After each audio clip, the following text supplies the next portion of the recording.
आदरणीय शरद पवार साहेब, महाराष्ट्र राज्य सहकारी बँकेला ज्यांनी अतिशय उत्तम नेतृत्व दिलं आणि बँकेची बॅलन्स शीट बदलवली असे विद्याधर अनासकर, त्याचप्रमाणे एमडी श्री दिलीप दिघे, उपस्थित सर्व सहकार क्षेत्रातील अतिशय उत्तम कार्य करणारे बंधूंनो आणि भगिनींनो, विशेषतः 12 मे 1875 रोजी सुपे इथे शेतकऱ्यांचं मोठं आंदोलन सावकारांच्या विरुद्ध झालं होतं. त्या आंदोलनामध्ये सावकाराची कागदपत्र देखील लोकांनी जाळली. हा एक प्रकारचा उठावच होता आणि त्यातूनच पुढे सहकाराची प्रेरणा मिळाली आणि सहकार चळवळीची सुरुवात झाली. ती स्मृती लक्षात घेऊन आज या कार्यक्रमाचं आयोजन झालेलं आहे. त्यामुळे विशेष रूपाने या 150 वर्षाचा इतिहास, त्याचं आत्मपरीक्षण करण्याची संधी आपल्या सगळ्यांना आणि विशेषतः सहकार क्षेत्रात काम करणाऱ्या धुरंधर नेतृत्वाला मिळालेली आहे. एक गोष्ट खरी आहे की कुठल्याही गोष्टीच्या बाबतीमध्ये त्याबद्दल निर्णायक निष्कर्ष काढायचा असेल तर त्याचं मूल्यांकन करावं लागतं. आज खऱ्या अर्थाने महाराष्ट्रामध्ये विशेषतः, कारण सहकार चळवळ ही आपल्या देशामध्ये फारशी रुजली नाही. उत्तर प्रदेश, बिहारमध्ये जवळपास नाहीच्या बरोबर आहे. पण सहकार चळवळ जी दिसते ती गुजरातमध्ये आहे, महाराष्ट्रामध्ये आहे, कर्नाटकमध्ये आहे, बाकीच्या प्रांतात काही प्रमाणामध्ये आहे. केंद्रीय मंत्रिमंडळामध्ये माझ्याबरोबरचे एक सहकारी होते, संतोष गंगवार, आणि ते बरेलीचे खासदार होते आणि त्यांच्या बँकेच्या कार्यक्रमाकरता ते गव्हर्नर आहेत. ते मला बोलवायला आले तर मी त्यांना सहज विचारलं, तुमची बॅलन्स शीट मला पाहू द्या. ती बॅलन्स शीट चांगली होती. तर मी त्यांना म्हणलं की तुम्हाला कसं काय शक्य झालं, हे मला याचं आश्चर्य वाटतं.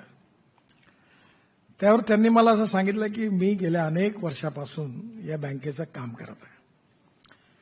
त्यामुळे स्वाभाविकपणे जिथे अपवादात्मक चांगलं नेतृत्व मिळालं त्या ठिकाणी परराज्यात देखील सहकारी चळवळ यशस्वी झाली.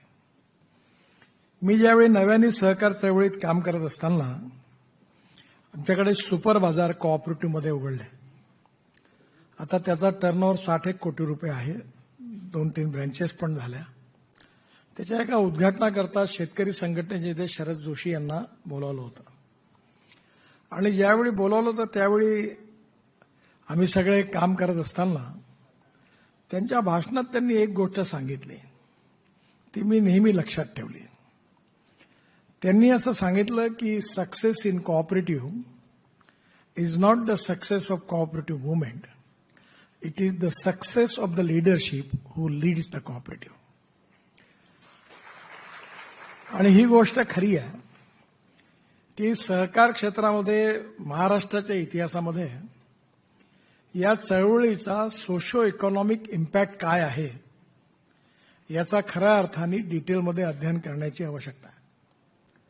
मी अनासकर साहेबांना विनंती करीन की महाराष्ट्राच्या सहकार चळवळीचा विविध प्रकारे महाराष्ट्रातल्या तालुक्यात, जिल्ह्यात, मग ती क्रेडिट सोसायटी असेल, अर्बन कोऑपरेटिव्ह बँक असेल, जिल्हा सहकारी बँक असेल, या सगळ्या ज्या सहकारी संस्था आहेत, कन्झ्युमर सोसायट्या असतील, हाऊसिंग सोसायट्या असतील, या सगळ्यांच्या कार्याचा एक सोशो इकॉनॉमिक इम्पॅक्ट स्टडी करण्याची गरज आहे.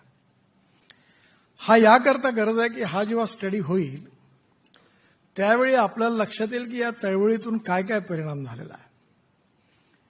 मी ट्रान्सपोर्ट मंत्री झालो आणि विशेषतः एक माझ्या मनात खूप मोठी इच्छा होती की या देशात 1.5 कोटी लोक हा माणूस माणसाला घेऊन खिचण्याचं काम करत होता, सायकल रिक्षा.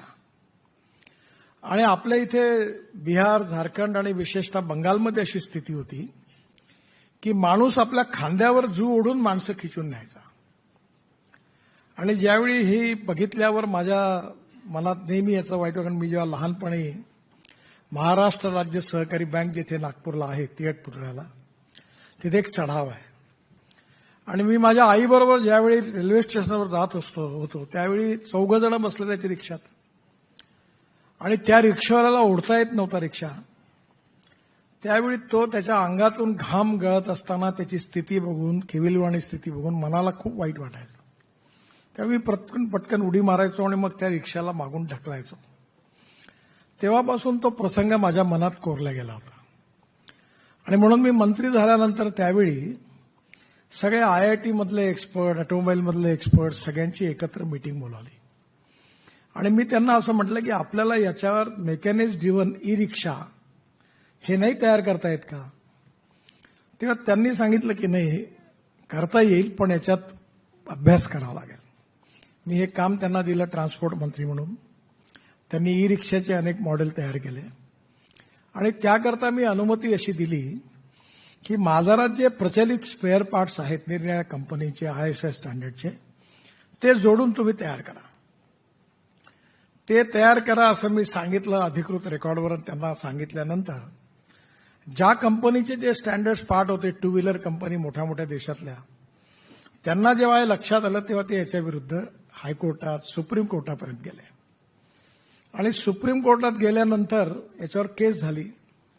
आणि मला अटर्नी जनरल जे होते आपले देशाचे, त्यांनी सांगितलं की तुम्ही म्हणता ते भावनात्मकरित्या बरोबर आहे, पण त्या कंपनीचे स्टँडर्ड पार्ट्स याकरता वापरणं हे किती म्हटलं तरी कायद्याच्या याच्यात बसवणं अडचणीचं आहे. मग मी त्यांना एक गोष्ट सांगितली की म्हटलं तुम्ही हे आर्ग्युमेंट करा, नाही तर मी येतो कोर्टामध्ये. ते म्हणले तुम्ही येऊ नका, अशी पद्धती नाही आहे. तर मी त्यांना महात्मा गांधींनी असं सांगितलं आहे की ज्यावेळी तुम्हाला एखादा निर्णय हा कायदा मोडून गरीब माणसाच्या हिताकरता जर तो निर्णय असेल तर तो कायदा मोडायला कुठल्याही प्रकारची हरकत नाही. त्यात फक्त गरीब माणसाचं हित आहे का हे बघितलं पाहिजे. तर म्हटलं मी यात गरीब माणसाचं हित आहे. कारण तुम्ही जर हे पार्ट्स अलाउ केले तर 80,000 रुपयाचा ई रिक्षा तयार होईल. आणि तुम्ही जर हे नाही केलं तर हा रिक्षा 2.25 लाखात जाईल. आणि हे मानवी शोषण होणारी ही प्रथा आहे. आणि म्हणून तुम्ही हे आर्ग्युमेंट करा. सुप्रीम कोर्टाने आमच्या बाजूने निर्णय दिला. ई रिक्षा मोठ्या आज देशात जवळपास 100% ही प्रथा समाप्त झाली. आज 1.5 कोटी लोक मानवीय शोषणातून मुक्त झाले. आणि आता दुसरं होतं ते 1 क्विंटलचं पोतं असं पाठीवर ठेवायचे. तर सगळ्या ठिकाणी ई कार्ट आली. पण ज्यावेळी हे सगळं मंजूर झालं त्यावेळी मी पाहिलं, बँकेच्या लोकांना बोलावलं, राष्ट्रीयकृत बँकेना, की तुम्ही फायनान्स करा. फारसा उत्साह नाही मिळाला. आणि मला सांगताना आनंद होतो, ज्यावेळी मी कोऑपरेटिव्ह बँक, क्रेडिट कोऑपरेटिव्ह सोसायटीची मीटिंग घेतली, ठिकठिकाणी 2 मिटिंगा घेतल्या. आणि मी त्यांना विनंती केली की यांना तुम्ही फायनान्स करा. तुम्हाला आश्चर्य वाटेल, लाखोच्या संख्येने या छोट्या छोट्या संस्थांनी या सायकल रिक्षा चालवणाऱ्या लोकांना फायनान्स केला. आणि आज ते मेकॅनिक्स ड्रिव्हन ई रिक्षाचे मालक झाले. माझी पत्नी एका कोऑपरेटिव्ह बँकेची अध्यक्ष आहे. आणि त्या बँकेचे डायरेक्टर आणि सगळे ते थोडं, मी जरी राजकारणात तरी माझ्या परिवारातले कोणी नाही आहे. आणि मी राजकारणात म्हणजे काहीतरी उधळपट्टी करून कोणाचं तरी लोन मंजूर करायला सांगतो असा त्यांचा समज असल्यामुळे त्यांच्या बँकेच्या बाबतीत तुम्ही आम्हाला काही कोणाला लोन द्यायला सांगू नका अशा सूचना अधूनमधून मला ते देतात. मी देतही नाही. पण मी ज्यावेळी त्यांना म्हटलं की तुम्ही द्या, तर तिने, माझ्या बायकोने मला लगेच सांगितलं की आमचे पैसे डुबले तर तुम्ही जबाबदार आहात का? तर मी आज त्याला एवढंच म्हटलं की तू पहिले 50 रिक्षांना देऊन पहा. आणि आज तुम्हाला सांगतो, त्यांनी 800 रिक्षांना फायनान्स केलं, एकही डिफॉल्टर नाही. म्हणजे एका छोट्याशा बँकेने 800 लोकांना, अशा कित्येक क्रेडिट सोसायटीनी छोट्या छोट्या लोकांना, भाजीवाला असेल, ई रिक्षावाला असेल, छोटंसं रेस्टॉरंट आहे, चहाचा टपरीचा स्टॉल आहे, तो 10 रुपये रोज तो एक एजंट फिरतो, पैसे गोळा करतो आणि ते पैसे देतो. किती मोठी सोय झाली. आणि जर या कोऑपरेटिव्ह संस्थांनी जर त्यांना पैसे दिले नसते तर राष्ट्रीयकृत बँकेत अहो, आतमध्ये जाता नसता आला अशी स्थिती आहे.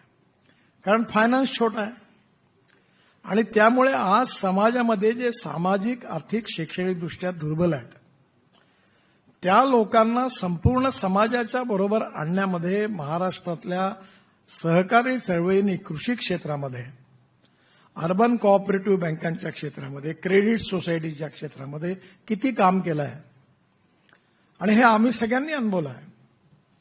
मी जेव्हा साखर कारखाना टाकला तेव्हा राष्ट्रीयकृत बँकेंनी बॅन केलं होतं. ते फायनान्स देत नव्हते. त्यावेळी सतीश मराठे ते मला म्हणाले की मी म्हटलं काही करा. मग त्यांनी 5-6 अर्बन कोऑपरेटिव्ह बँका तयार केल्या आणि त्यांनी आम्हाला कर्ज दिलं. त्यांनी जर कर्ज दिलं नसतं तर आमचा साखर कारखानाच उभा नसता झाला. पण आमची प्रवृत्ती अशी आहे की जसं आमचं काम वाढत गेलं आम्ही कोऑपरेटिव्ह बँकेचं कर्ज वापस केलं आणि कमी व्याजाकरता दुसऱ्या बँकेकडे गेलो. पण ती जी पहिली शिडी त्यांनी उपलब्ध केली ती जर नसती तर काहीच उभं नसतं राहिलं. आणि म्हणून सहकार चळवळीच्या बाबतीमध्ये आपल्या समाजामध्ये जे आर्थिक परिवर्तन झालेलं आहे की गरिबीच्या रेषेच्या खाली जी लोक होती कृषी क्षेत्रामध्ये, ग्रामीण क्षेत्रामध्ये विशेषतः, मग कोणी सूतगिरण्या निघाल्या असतील, कुठे कारखाने निघाले असतील, त्याचे परिणाम काय आहे? आज आपल्या देशामध्ये कोल्हापूर जिल्ह्यामध्ये पर कॅपिटा इन्कम सगळ्यात जास्त होतं ते कोल्हापूर जिल्ह्यात. काय कारण आहे? आज जवळपास 18-20 साखर कारखाने आणि त्या साखर कारखान्याच्या माध्यमातून ऊस उत्पादकांचा ऊस खरेदी करून त्याला मिळणारा भाव आणि त्या भावामुळे विशेषतः त्या भागातल्या शेतकऱ्यांची जी आदरणीय मुख्यमंत्री आणि उपमुख्यमंत्री आले त्यांचे पण मी स्वागत करतो. या सगळ्याची जी परिस्थिती बदलली त्या जिल्ह्याच्या सामाजिक आर्थिक परिवर्तनाचा संबंध सहकार चळवळीशी आहे. आणि म्हणून प्रत्येक चळवळीमध्ये, प्रत्येक क्षेत्रामध्ये काही चांगल्या गोष्टी आहेत, काही वाईट गोष्टी आहेत. आणि समाजातले जे जबाबदार लोक आहेत त्यांची ही जबाबदारी आहे की चांगल्या गोष्टी वाढल्या पाहिजे आणि वाईट गोष्टी कमी केल्या पाहिजे. त्यामुळे येणाऱ्या काळामध्ये आपल्या ग्रामीण आणि कृषी क्षेत्रामध्ये अतिशय उत्तम रीतीने या चळवळीचा परिणाम झालेला आहे. आणि अपवादात्मक काही ठिकाणी या चळवळीचा मिसयूज पण झालेला आहे. पण एखादी माधवपुरा बँक बंद झाली की त्या बँकेत, गुजरातमधली एक बँक कोसळल्यानंतर रिझर्व्ह बँकेमध्ये किंवा कुठेही गेलं की सगळेजण सहकार क्षेत्र का बरं वाईट आहे तर ते माधवपुरा बँकेचं नाव घ्यायचे. मी बीजेपीचा अध्यक्ष असताना, प्रणव मुखर्जी अर्थमंत्री असताना त्यांच्याकडे एकदा एक शिष्टमंडळ घेऊन गेलो होतो. तर त्यांनी मला विचारलं की हे कोऑपरेटिव्ह मुवमेंट क्या है. मी त्यांना सांगितलं महाराष्ट्रात इतकं मोठं आहे, त्यातून शिक्षण संस्था उभ्या झाल्या, सगळं सांगत होतो. अच्छा, इतना परिणाम है इसका. मेरे मन में तो कुछ अलग ही इंप्रेशन था. म्हणजे सहकार क्षेत्राची विशेषतः महाराष्ट्राच्या बाहेर दिल्लीत ही प्रतिमा image versus reality and ground relative versus perception वाली कहाणी आहे. कारण ज्या काही गोष्टी वाईट घडतात त्या जास्त माहिती होतात लोकांना, पण ज्या चांगल्या गोष्टी घडतात त्याची माहिती मिळत नाही. आणि त्यामुळे येणाऱ्या काळामध्ये या चळवळीचा सामाजिक आर्थिक परिणाम, socio economic impact of cooperative movement हा जर आपण तयार केला, नीट त्याचा अभ्यास केला तर खूप गोष्टी आपल्याला नक्की लक्षात येतील. विशेषतः आपल्या देशामध्ये याची गरज याकरता आहे की आपल्या देशाच्या जीडीपी ग्रोथमध्ये आज 22 ते 24% कॉन्ट्रीब्युशन हे मॅन्युफॅक्चरिंग सेक्टरचं आहे. 52 ते 54% जे आहे हे नमस्कार 52 ते 54% जे आहे ते सर्व्हिस सेक्टरचं आहे. आणि आजच सकाळी विमानात असताना मी वर्तमानपत्र वाचलं आणि त्या सर्व्हिस सेक्टरचा उल्लेख केला की जीएसटी सगळ्यात जास्त राज्य सरकारला मिळाला तो सर्व्हिस सेक्टरवरून मिळाला. त्यामुळे सर्व्हिस सेक्टर नंबर 1 वर, नंबर 2 वर मॅन्युफॅक्चरिंग सेक्टर आणि नंबर 3 वर मग कृषी आणि ग्रामीण क्षेत्र. आता कृषी आणि ग्रामीण क्षेत्रामध्ये जे 12% जीडीपी ग्रोथमध्ये कॉन्ट्रीब्युशन आहे, त्याच्यावर अवलंबून असणारी लोकसंख्या आहे 60%. म्हणजे गांधीजी जेव्हा होते तेव्हा ते म्हणायचे 90% जनता ग्रामीण भागात राहते आणि त्यामुळे ग्रामीण भागातलं महत्व होतं. पण आज ती 30% मायग्रेशन झालं आणि ते सगळे लोक शहराकडे आले. दिल्ली, मुंबई, कलकत्ता, चेन्नई, बेंगलोर. ते खुशीने नाही आले, ते मजबुरीतून आले. आणि त्याचं कारण म्हणजे गावात राहत असताना त्यांना उत्तम शिक्षणाची सोय नाही, रस्ते नाही, प्यायला शुद्ध पाणी नाही, मुलाला रोजगार नाही, शेतकऱ्याच्या मालाला भाव नाही. या सगळ्या स्थितीमधून शेवटी ते सगळे शहराकडे आले. पण आज जे काही ग्रामीण भागामध्ये दुधाच्या रूपाने क्रांती झाली. मी 3 दिवसापूर्वी अहमदनगर जिल्ह्यात होतो आणि मला विखे पाटील साहेबांनी सांगितलं की 50 लाख लिटर दूध त्यांच्याकडे जिल्ह्यात तयार होतं. कोल्हापूर जिल्ह्यामध्ये 70 ते 80 लाख लिटर दूध तयार होतं. सांगली जिल्ह्यातही दूध तयार होतं आणि त्या दुधामुळे एक समृद्धता आणि संपन्नता आली. आता गुजरातमध्ये अनेक जिल्ह्यामध्ये विशेषतः महिलांचा व्यवसाय दुग्ध उत्पादनाचा असल्यामुळे दररोज दूध विकल्यामुळे जे पैसे हातात येतात त्यातून त्यांचं इकॉनॉमिक्स बदललं. आणि आमच्याकडे पूर्ण विदर्भात एकट्या नगर जिल्ह्यात जेवढं दूध होतं तेवढं दूध अख्ख्या विदर्भात नाही होतं. मग मी त्यावेळी आमच्या सगळ्यांना विचारलं, मग तुम्हाला कोणी थांबवलं होतं का? का नाही तुम्ही केलं? तुमचा विकास झाला नाही याच्याकरता दुसऱ्याला दोष देण्यापेक्षा आपण काय केलं पाहिजे याचा विचार केला पाहिजे.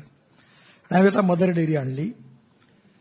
देवेंद्रजींनी, महाराष्ट्र सरकारने सहकार्य केलं आणि आता 750 कोटी रुपयाचा प्लॅन नागपूरला सुरू झाला. आणि आता विदर्भात केवळ वर्धा जिल्ह्यात, आता सगळ्या जिल्ह्यात, विदर्भ आणि मराठवाड्यातले 4 जिल्हे मदर डेअरीचं काम सुरू झालं आणि 3 वर्षात 50 लाख लिटर दूध मदर डेअरी घेणार असा कार्यक्रम सुरू झाला. आता हे जर झालं तर विदर्भातला शेतकरी आत्महत्या नाही करणार. कारण या सगळ्या मुळाशी शेवटी कृषी आणि ग्रामीण क्षेत्रामध्ये आर्थिक प्रश्न जे आहेत त्याचा संबंध आहे. गरिबी, भूकमरी आणि बेरोजगारी ही परिस्थिती दुरुस्त करायची असेल तर आपल्याला शेतीमध्ये आणि ग्रामीण आणि कृषी क्षेत्रामधल्या पूरक उद्योगामध्ये निश्चितपणे प्रयत्न करण्याची आवश्यकता आहे. आणि ही प्रयत्न करत असताना सहकार चळवळीचं याच्यातलं मोठं योगदान आहे. आणि हे योगदान एवढं मोठं आहे की जेव्हा तुम्ही प्रत्यक्षात काम करायला सुरुवात करता तेव्हा तुम्हाला लक्षात येतं. माझ्याकडे 60 एकर शेती आहे आणि माझ्या आजूबाजूला 5 एकर, 3 एकर, 2 एकर असे शेतकरी आहेत. मी जेव्हा बघितलं सगळे शेतकरी दुःखात, बी घ्यायला पैसे नाही, खत टाकायला पैसे नाही, 3-4 एकरामध्ये बैलजोडी ठेवू शकत नाही, नांगर नाही. मी त्या सगळ्या शेतकऱ्यांना एकत्रित केलं आणि यावर्षी पहिल्यांदा 60 एकर जमीन एक जास्तीची मी त्यांना म्हटलं की मी तुम्हाला बी देतो, खत देतो, शेती पण सगळी सांभाळतो आणि तुम्हाला याच्यातून तुम्हाला जेवढा मुनाफा तो देतो. त्याचे कुठे कॅपिटल इन्व्हेस्टमेंट, त्याला बँक कर्ज द्यायला तयार नाही. आणि म्हणून हेच त्या ठिकाणी माझ्याकडे इलेक्ट्रिक ट्रॅक्टर आहे, तो 1.5 तासच चालतो. तर मी माझ्या माणसाला दिलं, तू एक काम कर, डिझेल एवढं खर्च होतं, या लोकांची शेती नांगरायची आहे, तू सकाळी 5 वाजता ट्रॅक्टर सुरू कर, 7:30ला संपेल, पुन्हा 3.5 तास चार्ज कर, पुन्हा 1.5 तास चालव, पुन्हा रात्री चालव. म्हणजे यांची नांगरटीचा खर्च जवळपास नाहीच्या बरोबर होईल. आणि सगळं द्रोणनी स्प्रेइंग करून दे, नॅनो युरिया आणि नॅनो मिश्र खत वापर आणि बी पण आपण देऊ, खत पण आपण देऊ, त्याला फक्त काम करायला सांग. आणि मला विश्वास आहे की याच्यात नक्की यश मिळेल. माझ्याकडे एका एकरात 14.5 क्विंटल तुरी झाल्या ऑर्गॅनिक. तर मला विश्वास वाढला की होऊ शकतं. आज ही जी माणसं आहे यांच्याकरता फॉर्मर प्रोड्यूस कंपनी तयार झाल्या. आता ते एक कॉपरेटिव्हचाच नवीन कन्सेप्ट आहे आणि त्याच्या माध्यमातून सगळे इक्विपमेंट शेतकऱ्यांनी विकत घेतले आणि आता 100-150 एकर शेतकरीवाले ते वापरतात. खरं म्हणजे मी जेव्हा विधानमंडळात आमदार होतो आणि पवारसाहेब मुख्यमंत्री होते तेव्हाचं मला पवारसाहेबांचं भाषण आठवतं. ते विधानमंडळात असं म्हणाले होते की सहकार कायद्यामध्ये काळानुरूप बदल करण्याची आवश्यकता आहे. आता ते ज्यावेळी बोलले तेव्हा काही लोक लगेच सत्तारूढ भाषणं तयार असतात आता हे उद्योगपतींना शेती देणार अशी भाषणं जी काही लेफ्टिस्ट होती त्यातली नावं नाही घेत कोणी त्यांनी दिली. मी सहज त्यांना विचारलं की जर शेतीमध्ये आपल्याला कॅपिटल इन्व्हेस्टमेंट आणायची असेल, तंत्रज्ञान आणायचं असेल, तर हा गरीब शेतकरी आणू शकत नाही.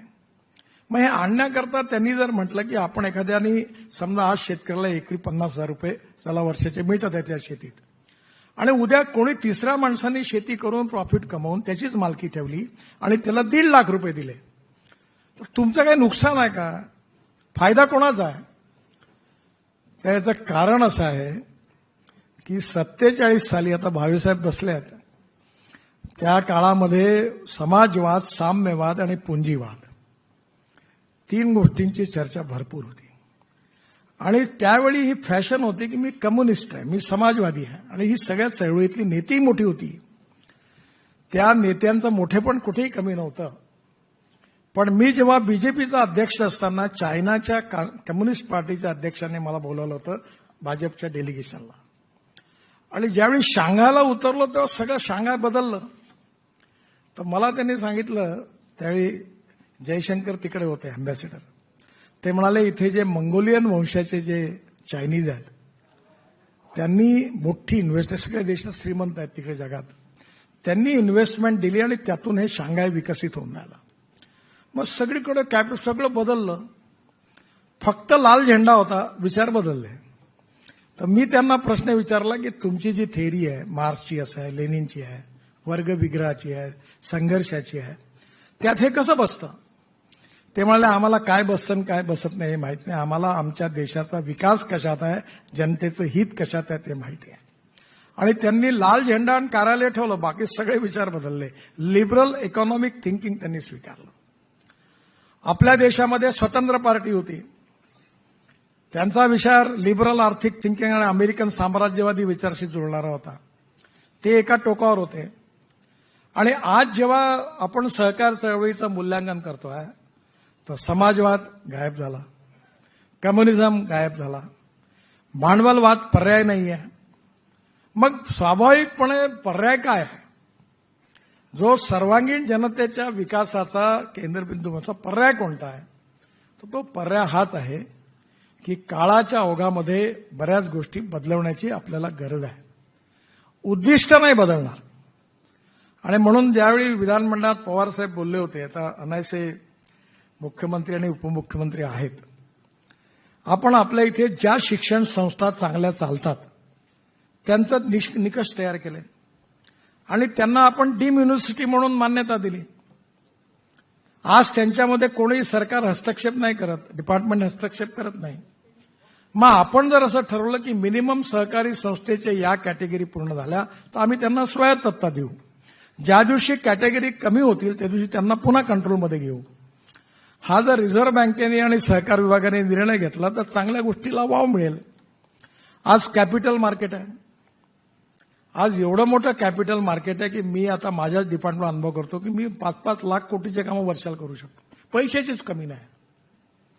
कारण मुंबई स्टॉक एक्सचेंजमध्ये मी जेव्हा आमचे बॉन्ड इश्यू काढले तर 7 दिवसाचा वेळ होता, पण 7 दिवसाच्या ऐवजी पहिल्या दिवशी 7 तासामध्ये आमचा इन्व्हिटचा bond issue 7 times over subscribe झाला. पाऊस पडला पैशाचा.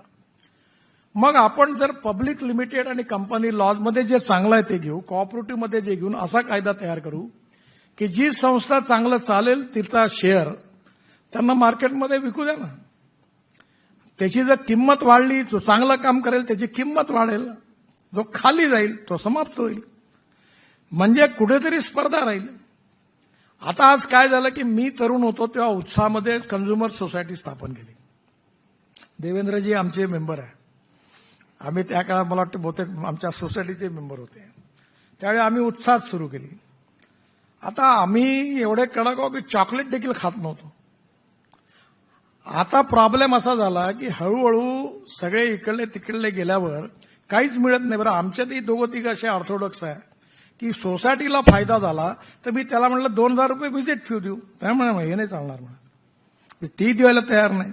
म्हणजे संचालकांना काहीच आकर्षण नाही, फक्त दिवाळीचा फराळ आणि प्रेझेंट एवढं पाठवतात.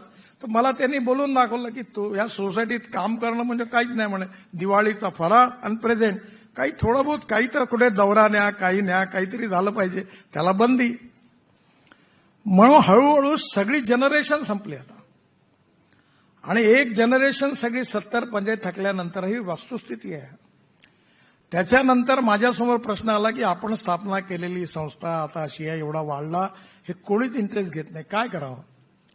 आणि असे योगायोगाने माझी मुलगी अमेरिकेतून वापस आली. तिचा नवरा मायक्रोसॉफ्टमध्ये होता, इथे आली. आणि मग मी तिला म्हटलं, बघ माझी इच्छा आहे तू हे काम कर.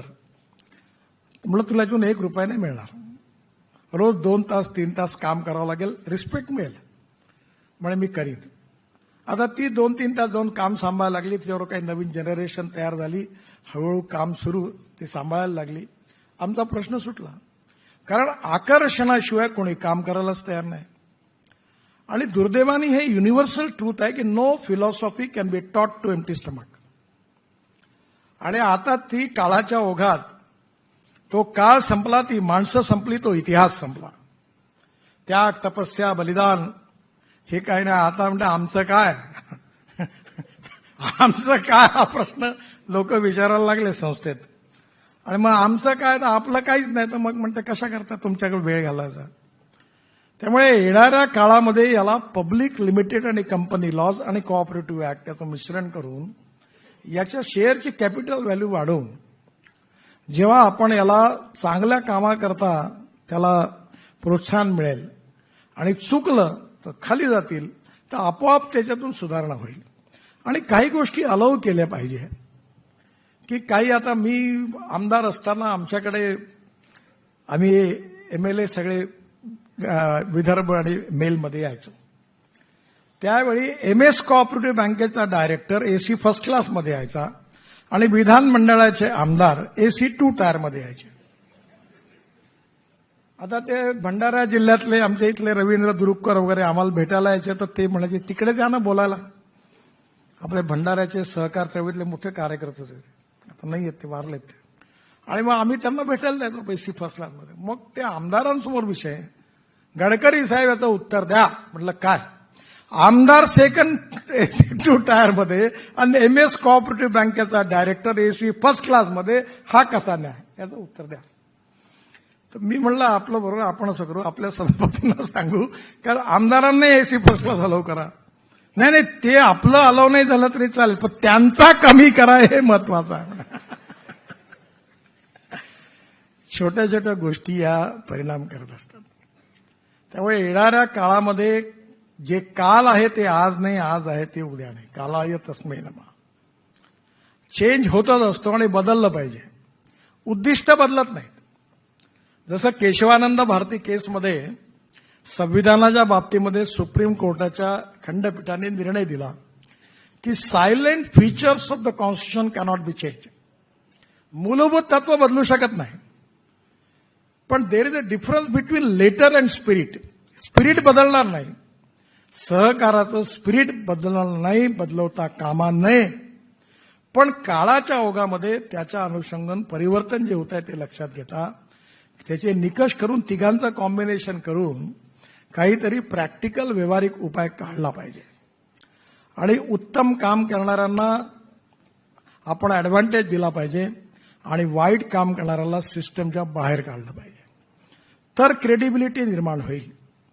आणि तुम्ही कितीही म्हणा, राजकारणामध्ये, बिझनेसमध्ये आणि समाजकारणामध्ये 21व्या शतकातलं बिगेस्ट कॅपिटल काही असेल तर credibility, honesty and goodwill is the biggest capital of 21st century.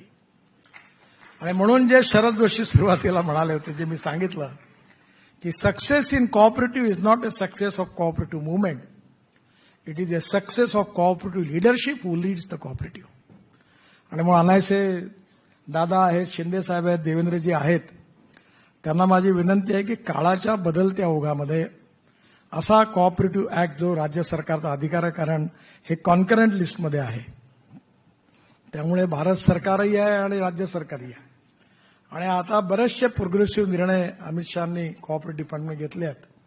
तर येणाऱ्या काळामध्ये नक्कीच याचं चांगलं असं सगळं एकत्र करून जर हा ऍक्ट निश्चितपणे आला तर मला असं वाटतं की याचं भविष्य आजही उत्तम आहे, यापेक्षा उत्तम भविष्य निर्माण होईल असा माझा विश्वास आहे.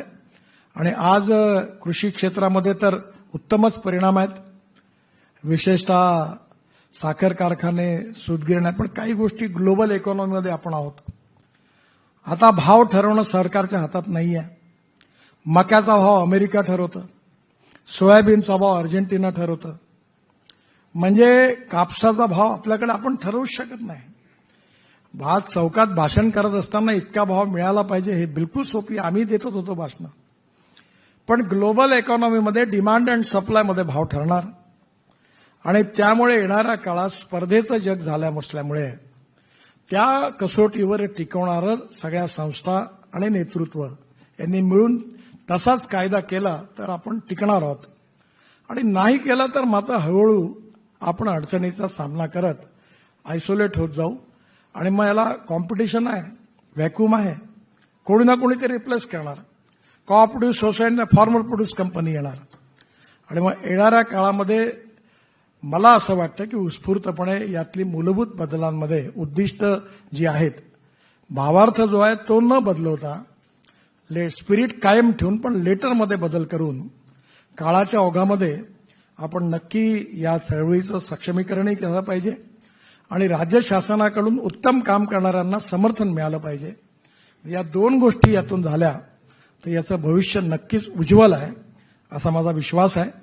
आणि नक्कीच अनायसे मुख्यमंत्री जे आहेत, पवार साहेब आहेत, आपले दोन्ही उपमुख्यमंत्री आहेत, अनास्कर साहेब, दोन विनंती करतो की socio economic impact of cooperative movement in Maharashtra याचा डिस्ट्रिक्ट तालुका वाईज रोजगार, पर कॅपिटल इन्कम आणि ग्रोथ रेट याच्या आधारावर एक खरंच चांगला अभ्यास तुम्ही बँकेतून करा. आणि दुसरं, ऍक्टमध्ये कोऑपरेटिव्ह ऍक्ट आणि पब्लिक लिमिटेड आणि कंपनी लॉज या दोघांचा अभ्यास करून काय घेण्यासारखा काय नाही याचा सुवर्ण मध्य साधून आपण जरूर याबाबतीत महाराष्ट्र सरकारला विनंती करा. तर येणाऱ्या काळात ही चळवळ नक्की टिकेल. आणि नाही तर मग आपल्या इथे जसं होतं की आपल्या इथे एक म्हण आहे, फार छोटी आहे, रेंट कंट्रोल कायदा आला. त्याच्यामुळे घर कोणी 13 वर्ष खाली करत नाही. तर मी एका मोठ्या न्यायमूर्तींना एक सदा प्रश्न विचारला की तुम्ही 13 वर्ष केस लढतात लोक, तुम्ही निर्णय देत नाही. हा 13 महिने डिफॉल्टर आहे ते 1 मिनिटात सिद्ध होतं. तर तुम्ही हे निर्णय का नाही देत? ते म्हणे असंच चालत राहिलं. आणि म्हणून लोक म्हणायला लागले की मूर्ख लोक घरं बांधतात आणि शहाणे लोक किरायाने राहतात. आता तसंच जर कायद्यात योग्य वेळी बदल नाही झाला तर हळूहळू मग त्या चळवळीचं रिलिव्हन्स नक्कीच गेल्याशिवाय राहणार नाही. त्याचा अतिशय खोलात जाऊन इंटिग्रेटेड अप्रोचमध्ये विचार करून त्याचं चिंतन व्हावं असंच अनास्करांची आणि महाराष्ट्र राज्य सहकारी बँकेची इच्छा आहे. आणि महाराष्ट्र राज्य सहकारी बँकेने खरोखर उत्तम काम केलं आहे आणि त्या बाबतीत अनास्करांचं मनापासून मी अभिनंदन करतो. आणि मला असं वाटतं की या सगळ्या प्लस मायनस गुणांचा विचार करून नेमकं समाजाचं हित, गरीब माणसाचं हित आणि सहकार्याचं हित आहे ते लक्षात घेऊन हा जर नवीन बदल नियमात केला तर नक्कीच ही चळवळ यशस्वी होईल असा माझा विश्वास आहे. मला आज ब्रिक कॉन्फरन्स करता ब्राझीलला जायचं असल्यामुळे मी आदरणीय मुख्यमंत्री, दोन्ही उपमुख्यमंत्र्यांची आणि पवार साहेबांची क्षमा मागतो. मला 3 वाजता एअरपोर्टला पोहोचायचं आहे आणि घरी जाऊन जायचं आहे. त्यामुळे मी थोडा वेळ थांबून मग निघेन. तरी आपण मला जाण्याची अनुमती द्यावी ही विनंती. धन्यवाद. नमस्कार.